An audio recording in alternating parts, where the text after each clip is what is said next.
अक्षय तृतीया इस बार 10 मई की है और ये तारीख नोट कर लेना। इस तारीख में आप अनेकों शुभ से भरे हुए कार्य कर सकते हैं। जहां आपको किसी विशेष मंत्र की सिद्धि करनी हो, या नया भवन बनाना प्रारंभ करना हो, नया कोई कार्य प्रारंभ करना हो, नींव पत्थर रखना हो, भवन का निर्माण करना हो, विवाह शादी करना हो, आपको कोई मुहूर्त आसपास नज़र ना आ रहा हो तो आप अक्षय तृतीया उसमें चुन सकते हैं।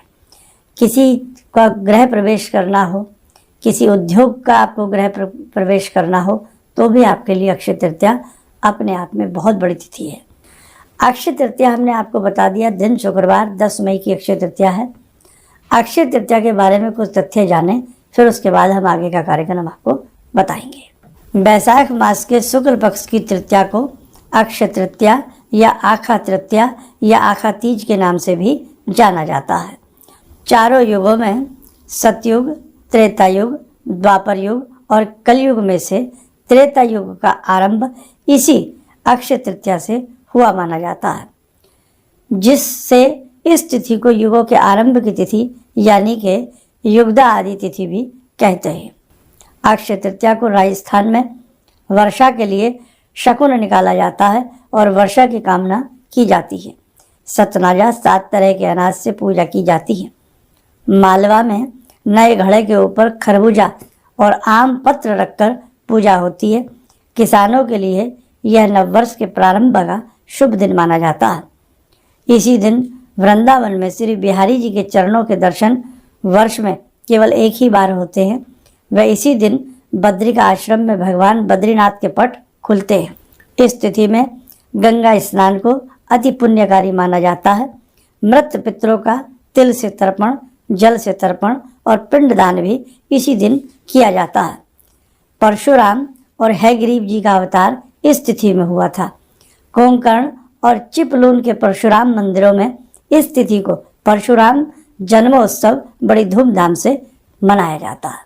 कहने का भाव, ये तिथि अपने आप में बहुत रहस्यमय तिथि है, रहस्यों से भरी हुई तिथि है।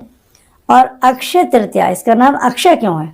सोचने की, अक्षय जिसका कभी क्षय ना हो, जो कभी नष्ट ना हो, जो कभी समाप्त ना हो। इस तिथि में दिया गया दान, इस तिथि में की गई साधना, इस तिथि में किया गया जप तप अक्षय हो जाता है।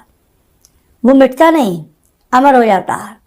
इसलिए इस तिथि में हमें, जैसे भाई गर्मी के जो मौसमी फल होते हैं, खरबूजा है, तरबूज है, ककड़ी है, मीठे जल का भरा हुआ कोई कलश है, घड़ा है या शरबत आदि, हमें अक्षय तृतीया में जरूर छबील लगानी चाहिए, कहीं प्याऊ लगानी चाहिए, कहीं हमें इस प्रकार से मंदिर में जाकर के या ऐसाहों में कहीं भी हमें इस प्रकार का फल फ्रूट भी देना चाहिए। और अपने घर में बैठ कर के जो दीक्षित लोग हैं, अधिक से अधिक गायत्री मंत्र पढ़ें, भगवती का मंत्र पढ़ें, दुर्गा सप्तशती पढ़ें। अत्यधिक आपको पुण्य की प्राप्ति होगी। आपके निकटतम कोई गंगा जी है, गंगा स्नान है, गंगा सरोवर है तो गंगा स्नान करने से न चूकें। और कोई भी तीर्थ सरोवर है, तीर्थ जल से भरा हुआ है, कहीं भी ऐसा आसपास कोई तीर्थ स्थान हो, सरोवर हो, उसमें भी आप स्नान जरूर करिएगा। मन मानसिक रूप से आप लोग चलते फिरते उठते बैठते गायत्री मंत्र का जप करते रहिएगा। अपने पितरों के निमित्त अक्षय तृतीया में बहुत लोग पिंडदान करते हैं, बहुत लोग उन्हें तिलांजलि देते हैं, बहुत लोग उनके नाम से यज्ञ हवन भी करवाते हैं। लेकिन कुल मिलाकर के अक्षय तृतीया पर जितना आप जप तप करेंगे ना, उतना ही विशेष लाभ मिलेगा। अब अक्षय तृतीया पर हम कुछ और अद्भुत आपको उपाय बताते हैं, उन्हें आप ध्यान से सुनें। हल्दी, मेहंदी और यदि मिल जाए आपको गंगा जल, बहुत लोगों के नहीं भी होता लेकिन इंतजाम रखें, गंगा जल ले लें। और यदि थोड़ा सा गाय का गोबर मिल जाए तो क्या बात है। दोबारा सुनो, हल्दी, मेहंदी आम मेहंदी हरे पत्तों वाली ले लें, ओरिजिनल लेना, केमिकल्स वाली मेहंदी नहीं चाहिए साहब, ना मिले तो रहने देना। नहीं तो कहीं मेहंदी के पत्ते लगे हों, उनको पीस करके लुगदी बनाई जा सकती है। हल्दी, मेहंदी के पत्तों की लुगदी और साथ में थोड़ा सा गोबर और गंगा जल, और ज़रा ज़्यादा करो तो चावल थोड़ा सा पीस करके वो मिक्स कर लो।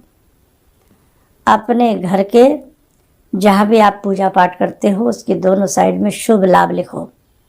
सुबह सुबह कर लेना ये काम। या अपने घर के मुख्य दरवाजे पर स्वास्तिक बना करके फिर शुभ लाभ लिखो। अपने पूजा घर में स्वास्तिक बना करके, जानते हैं ना स्वास्तिक तो सभी बनाना जानते, साथिया, बना करके शुभ लाभ लिखो। ऐसा करने से साधक के घर का वास्तु सही होता है और अनेकों प्रकार के विघ्न उस साधक के दूर होते हैं। आपके घर में पशु हैं तो उनके मस्तक पर भी हल्दी और मेहंदी का तिलक अक्षय तृतीया में जरूर लगाएं। फल बांटना अत्यधिक पुण्य की प्राप्ति कराता है और एक भगवती लक्ष्मी का मंत्र है जिसमें हम बीजों से उसे परिपूर्ण करें। श्रीम हिरम श्रीम महालक्ष्मी नमः या ओम श्रीम श्रई नमः, ओम श्रीम श्रई नमः। इसी मंत्र को आप में नोट कर लीजिएगा। मेरे लक्ष्मी जी का बहुत प्यारा मंत्र है। कमलगट्टे की माला हो या लाल चंदन की माला हो या रुद्राक्ष की माला हो, सुगंधित धूप दीप आदि जला करके भगवती लक्ष्मी को खीर का भोग लगा करके कमल पुष्प मिल जाए या कोई भी सुगंधित पुष्प हो लाइक गुलाब आदि का अर्पण करके इसी मंत्र की श्रीम श्रई नमः, ओम श्रीम श्रई नमः, ओम श्रीम श्रई नमः लक्ष्मी का ध्यान करते हुए इसी मंत्र की 5 माला या 3 माला आप करिएगा। और एक अद्भुत और इसी के साथ उपाय ऐड डाउन कर लीजिएगा। एक चांदी का सिक्का घर में चाहे अपने रखा हुआ हो, अगर लक्ष्मी जी उस पर बनी हुई हैं, लक्ष्मी जी बनी हुई हैं, भले ही साथ में गणेश जी हों, कोई दिक्कत नहीं है, सिंदूर का तिलक लगावें और धूप दीप दे करके यही मंत्र ओम श्रीम श्रई नमः पढ़ करके वो चांदी का सिक्का किसी लाल कपड़े में लपेट करके आप अपने धन रखने के स्थल पर गल्ला लॉकर तिजोरी आदि में रखिएगा। भगवान की बरकत आपके घर में बनेगी, लक्ष्मी का स्थायित्व वास आपके घर में बनेगा। बच्चों की कॉपी किताबों पर भी थोड़ा थोड़ा स्वास्तिक बना दें या हल्दी और मेहंदी ना मिले तो कोई बात नहीं, केवल हल्दी से ही बच्चों की पुस्तकों पर थोड़ा थोड़ा सा हिसाब से तिलक करें जो किसी को पता भी ना लगे। क्योंकि आजकल बड़े ही ऐसे कानून हो जाते हैं कि साहब बच्चा तिलक लगा करके स्कूल में नहीं आएगा, बच्चा हाथ में कलावा बांध करके स्कूल में नहीं आएगा, बच्चे की किताब पर ये आपने क्या बना दिया। ये आलतू फालतू के सवाल हम सनातनियों से बहुत किए जाते हैं। अपने हिसाब से ही चलो, किसी को बुरा भी ना लगे। अब क्या किया जाए, क्या कर सकते हैं, समझ रहे हैं ना आप सारी बातें। तो आप हिसाब से और बस बच्चों के भी मस्तक पर तिलक आदि लगाइएगा। और इस मंत्र को ओम श्रीम श्रई नमः, इस लक्ष्मी पूजन को आप संध्या के समय भी अक्षय तृतीया के दिन कर सकते हैं। संध्या के समय भी कर सकते हो, सुबह के समय भी कर सकते हो। और जो खीर जरूर बना लेना, थोड़ी सी जो खीर का भोग लगाया है वो अपने घर में मिल बांट करके खा लेना। और इस बार तो सबसे अच्छी बात क्या हो रही है कि शुक्रवार की अक्षय तृतीया है। शुक्रवार वैसे भी भगवती लक्ष्मी का दिन होता है, तो शुक्रवार की अक्षय तृतीया है, इसलिए इस लक्ष्मी मंत्र की 3 मालाएं या 5 मालाएं कर लेना। और जिनसे माला वगैरह ना हो या जिन्होंने करीबी हो वो भी, दोनों लोग ध्यान रखें, किया है वो भी, नहीं किया वो भी, चलते फिरते उठते बैठते संध्या के समय ध्यान रखना ओम श्रीम श्रई नमः, ओम श्रीम श्रई नमः। हे भगवती महालक्ष्मी, मेरे घर में आपका आगमन हो, मेरे घर में स्थायी रूप से आप वास बनावें। इस मंत्र को अक्षय तृतीया पर पढ़ना। और यदि कोई भी नया काम, कोई नई दुकान, कुछ भी करना चाहते हो तो अक्षय तृतीया को आप कर सकते हो। सूक्ष्म सा हवन यज्ञ भी अपने घर में अक्षय तृतीया के दिन आप लोग कर सकते हैं। गौ माता जहाँ भी इधर उधर घूमती टहलती नजर आवे, बेटे उनकी सेवा करना, पक्षियों को दाना डालना, कुछ ना कुछ जो आपसे बन सकते हैं मानवता के नाते अच्छे से अच्छा काम करना। अक्षय तृतीया पर किया गया कोई भी शुभ कार्य अक्षय हो जाता है, उसका कभी नष्ट नहीं होता, समाप्त नहीं होता। और अक्षय तृतीया पर किया गया शुभ कार्य भी जीवन भर अशुभता देता है। इसलिए साफ शुद्ध रहना, शुभ मन हो, शुभ तन हो, शुभ विचार हो, अच्छे से सारे कार्य को करना। जो भी संस्थान से दीक्षित बालक हैं, बालिकाएं हैं, जो भी हैं, सभी अपनी भक्ति को भी एक समय का नियम बना करके सुबह का या शाम का वो भी अपनी दीक्षा मंत्रों को भी अच्छे से, बहुत अच्छे से पढ़ने का प्रयास करना।